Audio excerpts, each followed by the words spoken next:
Hello বন্ধুরা, তোমরা সবাই কেমন আছো? আশা করি সবাই ভালো আছো। তো আজকে তো জামাই ষষ্ঠী, সবাই জানো। তো এখানে আমি আমার মানে ঘরটা আর কি নতুন বেডশিট দিয়ে সাজিয়েছি, মানে পেতেছি নতুন বেডশিট। তো কেমন লাগছে দেখো, গুছিয়ে রেখে দিয়েছি সব। যতই হোক জামাইবাবু আসবে, তো এই এক পাকে আমি একটু চা আর দুটো বিস্কুট খেয়ে নিয়েছি, কারণ প্রচণ্ড খিদে পেয়ে গেছিলো। আর এইদিকে ভেজ ডাল হচ্ছে, এই যে ভেজ ডাল হচ্ছে, ওখানে পটল ভাজা হবে।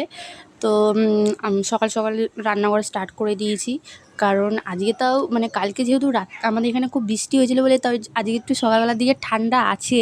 নাহলে প্রত্যেক বছর জামা ষষ্ঠীতে এত গরম থাকে যে কি বলবো।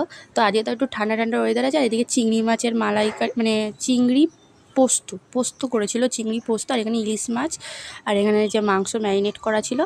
তো এখানে আমি মাংসটা করছিলাম, কষাচ্ছিলাম। এই যে যেইগুলো তাড়াতাড়ি করা সম্ভব সেগুলো তাড়াতাড়ি করে ফেলছিলাম। তো যাই হোক, এখানে এই যে আমি মাংসটা কষাচ্ছিলাম, আর তখন প্রায় 1:30 বেজে গেছে, 2টো বেজে গেছে। তাও আমার দিদি জামাইবাবু এখনও আসেনি। মানে ওর যেহেতু কাছে বিয়ে হয়েছে তাই ও মানে প্রত্যেক বছর লেট করেই আসে।